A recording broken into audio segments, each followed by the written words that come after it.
Clube de Regatas do Flamengo tem um novo camisa 10. O nome dele é Jorge Daniel de Arrascaeta Benedetti. O Arrasca, para os mais íntimos, ele vai vestir em 2025 a camisa que ficou eternizada pelo maior de todos, pelo grande ídolo do Flamengo. Obviamente que eu estou falando do Zico. No vídeo de hoje eu quero falar para vocês por que eu acho que o Flamengo acerta muito em eleger a Arrascaeta como seu camisa 10 para a temporada que vem e também por que eu acho que ele merece demais vestir essa camisa tão importante para o rubro-negro. É depois da vinheta. E aí, vamos falar de tática?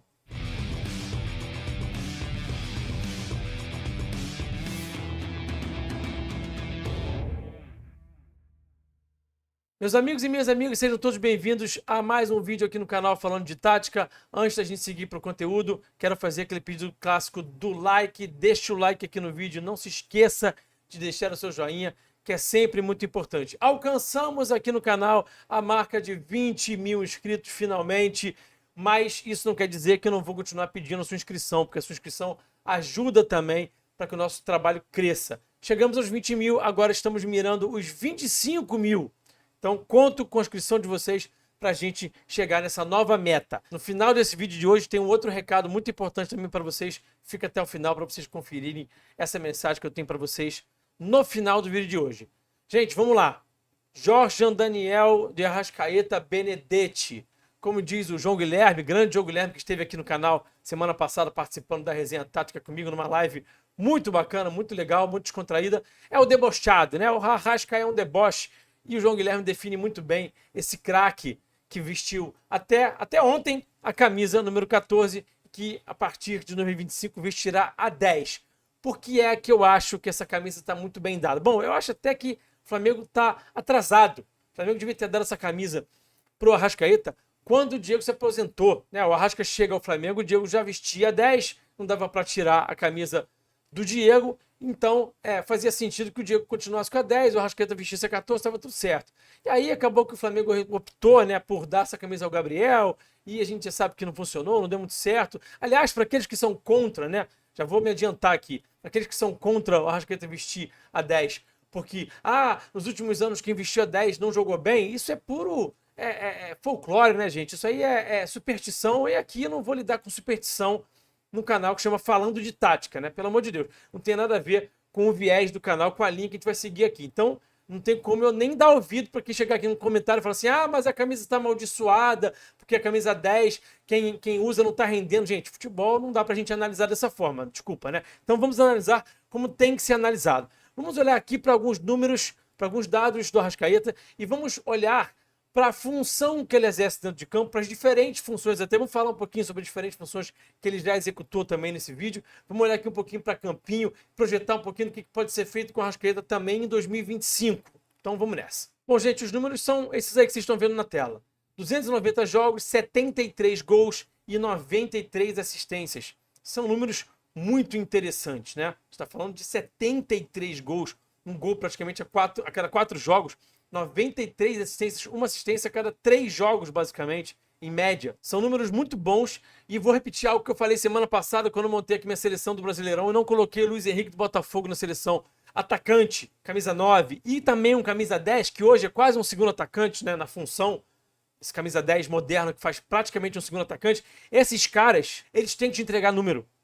Você não pode ter no final de uma temporada um camisa 10, um camisa 9, um ponta que te entrega 3 assistências e 4 gols. Não tem condição o cara jogar no Flamengo e te entregar pouco. E o Arrasca é um cara que entrega números. Vamos olhar aqui para esses números também aqui. Olha só que interessante. Todo ano ele faz pelo menos 10 gols e 10 assistências. Tirando 2021, 19, 20, 22, 23, 24, ele fez o famoso doblete, o duplo-duplo, para a galera que curte o basquete. São 2 dígitos nessas duas estatísticas, gols e assistências. Então, em 19 ele fez 18 gols, deu 19 assistências. Em 20, 12 gols, 14 assistências. Aí em 21 ele não chega ao duplo-duplo, aí, ao doblete, faz 9 gols, bate na trave, né? E faz 14 assistências, dá 14 assistências. Em 22, 13 gols, 18 assistências. Em 23, 10 gols, 12 assistências. Em 24, 10 gols e 10 assistências. Mas mesmo com esses números tão bons, sendo um cara que decide tanto, aparece nos momentos mais importantes, para além dos números olhando aqui friamente, quando a gente vai olhar também para jogos decisivos, ele sempre cresce, mas mesmo com desempenho tão bom e mesmo com números tão interessantes, tem uma grande parte da torcida que reclama muito do fato dele se machucar muito e tem até uma certa razão, embora o jogador não se machuque de propósito, né? Tem que sempre ter isso em mente. Mas a parte da torcida que fica sempre levantando um pouquinho essa questão do, mas ele se machuca demais, tem ali a sua parcela de razão, porque de fato, olha só o histórico do Arrasca, né? Aqui tem até pré-Flamengo, né? As lesões ainda no Cruzeiro, depois que ele chega no Flamengo, em 19 tem muito pouco, fica ali fora de 17 dias naquele período ali entre os dois jogos do Grêmio, né? De uma semifinal e de outra, mas ele consegue se manter saudável. Em 2020 ele fica 30 dias fora por uma lesão muscular, mas a partir de 21 a coisa começa a piorar, ele fica fora 41 dias, por exemplo, 2021, e volta já ali em cima da final da Libertadores, que o Flamengo perde para o Palmeiras, já joga naquela partida bastante sem ritmo, embora tenha até conseguindo jogar minimamente bem naquele jogo, mas totalmente sem ritmo. E aí, em 22, ele se lesiona um pouquinho menos, e até por isso os números dele em 22 são tão interessantes. Olha só, 13 gols e 18 assistências, números absolutos novamente interessantes, 18 assistências, quase o mesmo número de 2019. Então, o fato de ele ter se machucado um pouquinho menos em 2023 faz com que ele consiga entregar números mais interessantes, números um pouco mais próximos daqueles de 2019.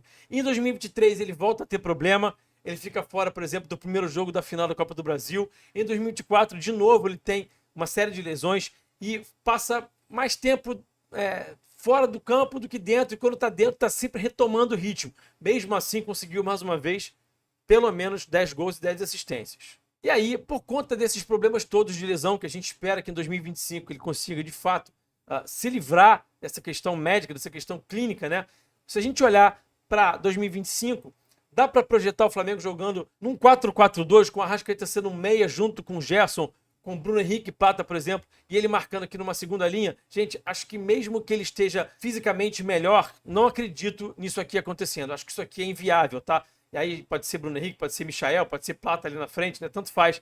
Mas não dá para ter o Arrascaeta marcando aqui nessa segunda linha, mesmo que ele esteja jogando mais, se lesionando menos, até porque agora ele já tem 30 anos, e quando ele chegou ao Flamengo em 2019, ele tinha 24. E ele fazia esse papel em 2019, porque jogava assim o Flamengo no 4-4-2 e ele baixava nessa segunda linha. Hoje não mais. Hoje não é mais possível. Então, dá para usar o Arrascaeta nesse 4-2-3-1 como esse meia centralizado, como esse 10 que, volto a dizer, muitas vezes faz um papel de segundo atacante, porque esse é o papel do 10 no futebol moderno. A gente pode pensar aqui, por exemplo, no Kevin De Bruyne, lá no City, no Thomas Müller, do Bayern de Munique. Tem uma série de camisas 10 hoje no futebol mundial que são praticamente segundo atacantes. Então o Arrasca faz muito bem esse papel. Em 2019, inclusive, que ele teve números tão bons, ele jogava como um meia esquerda mesmo, como um cara que vinha da esquerda para dentro, que dividia a função de armar o time com o Everton Ribeiro, mas ele pisava muito mais na área do que o próprio Ribeiro. Muitas vezes ele era um atacante também, estava sempre pisando na área porque o Gabriel saía, e quem ocupava aquela função ali dentro da área muitas vezes era o Arrasca. Era o Bruno Henrique também. O Bruno Henrique fazia muito esse papel quando o Gabriel saía da área. O Bruno ocupava ali a área, mas o Arrasca também fazia muito isso. Ele trabalhando como esse meia central no 4-2-3-1, na hora do time defender, ele faz esse papel aí do 10 que defende com 9, que também é algo muito utilizado pelo mundo afora. O seu 10 sempre vai defender com o seu 9 e os seus pontas baixam com os volantes. Tem muita gente que fala assim, o Arrasca faz o papel de um atacante porque ele marca mais adiantado junto com um centroavante, com um cara que está mais adiantado ali, com quem está comandando o ataque, seja o Bruno Henrique, seja o Pedro, seja o Gabigol. Então, ele é um segundo atacante por causa disso. Gente, isso é uma besteira. No mundo inteiro você vê o camisa 10, o De Bruyne, por exemplo, o Müller, sei lá, pensa em qualquer camisa 10 aí de um 4-2-3-1, ele vai sempre marcar do lado do 9. Os pontas é que baixam nos corredores laterais para se alinhar aos volantes, para montar esse 4-4-2 em bloco médio e bloco baixo, que é a formação mais utilizada no mundo em bloco médio e bloco baixo. Esse 4-4-2, você vai ter variações de 4-1-4-1, enfim, outras variações, mas o esquema mais utilizado no mundo, o esquema base, a plataforma base, é o 4-2-3-1. O 10 com a bola muitas vezes é um atacante, e sem a bola também é o cara que vai estar alinhado ao 9, mas nem por isso ele é um atacante em si, né? Você vai ter os pontos que também são um atacante.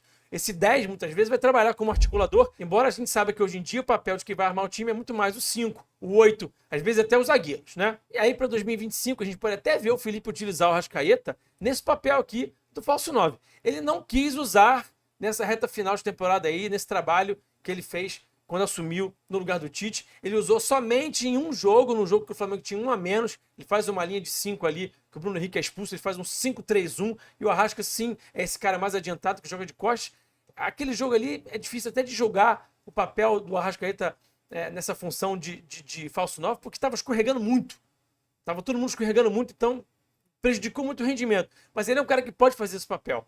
Porque o falso 9, gente, não nos esqueçamos que o falso 9 é o 9 que joga de 10. Ele está um pouco mais avançado ali no campo de jogo, mas ele vai baixar na entrelinha justamente para jogar como um 10. Para pifar, para achar aquele passe decisivo, para achar aquela assistência, para finalizar também. Então ele vai trabalhar muitas vezes como um 10. Por isso que eu acho que o Arrascaeta pode funcionar muito bem como esse falso 9. O cenário do Flamengo para hoje, dia 17 de dezembro, é ainda de um clube que não tem reforços no ataque. Um 9, um centroavante, um cara que vai realmente ser esse atacante de corredor central. Então pode ser que o Felipe pense nessa possibilidade, com mais tempo para treinar, tendo pré-temporada, para poder trabalhar essa ideia no início desse ano de 2025. Pode ser que ele use o Arrascaeta nessa função, e pode ser muito interessante. Ele pode sim render muito bem, tendo até menos obrigações defensivas, porque ele de novo iria defender no 4-4-2 ao lado, por exemplo, do Bruno Henrique. Aliás, me agrada muito essa possibilidade do Arrasca e do Bruno Henrique serem esses caras mais avançados, porque você poupa exatamente esses dois caras que já estão com uma idade mais avançada. O Bruno Henrique vai fazer 34 anos agora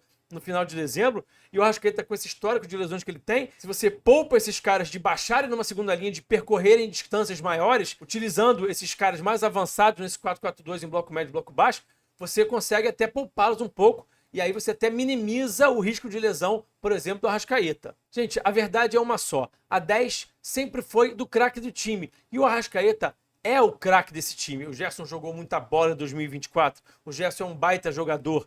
A gente tem outros jogadores de muita qualidade no Flamengo, mas o cara que é o diferente da magia, daquela centelha, da fagulha, do craque, do gênio, da coisa que você olha e fica sem palavras muitas vezes, daquele passe espetacular. O Gerson joga muita bola, mas é muito mais pelo controle da posse, né? É uma forma diferente de jogar bem futebol, que é incrível também. O Arrasca é esse cara que tem tudo a ver com a 10, tem um match incrível com a 10, que é o cara que decide, que é o cara que dá assistência, que é o cara que faz gol, o cara diferente, o cara da magia. Então, galera, tá muito bem dada pro Arrascaeta essa camisa 10. Você concorda comigo? Deixa aqui nos comentários, quero ler vocês. Para você que chegou até o final desse vídeo, eu tenho uma dica muito importante, um recado muito legal. Quero te convidar a ingressar na comunidade Mestres da Análise. Lá você vai encontrar, como você está vendo aqui, ó, no banner, 10 cursos de análise tática, mais análise de jogos e jogadores num único lugar. A CMA é uma plataforma que você vai entrar, vai ter lá o seu login, vai entrar e você vai ter conteúdo, gente, eu diria que infinitos sobre futebol, para todos os gostos, para todos os tipos. E eu posso dizer para você que com os conteúdos que você vai ter acesso ao ingressar na CMA, você pode trabalhar no futebol em qualquer área, como jornalista, como dirigente, como analista de clube, como analista individual, como um produtor de conteúdo, como eu. Então, a comunidade Mestre de Análise vai te capacitar para trabalhar em qualquer ramo do mercado do futebol. Eu vou dizer uma coisa para vocês, hein?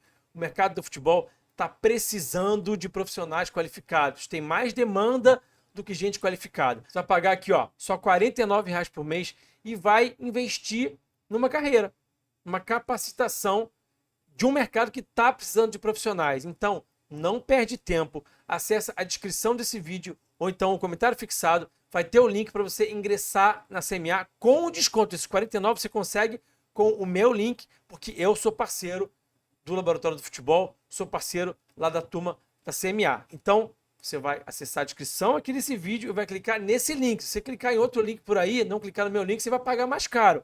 Então, aproveita o desconto aqui do canal Falando de Tática, dessa parceria do Laboratório do Futebol com o canal Falando de Tática. Não se esquece de deixar o like e se inscrever no canal também. Até o próximo vídeo, um forte abraço e eu fui!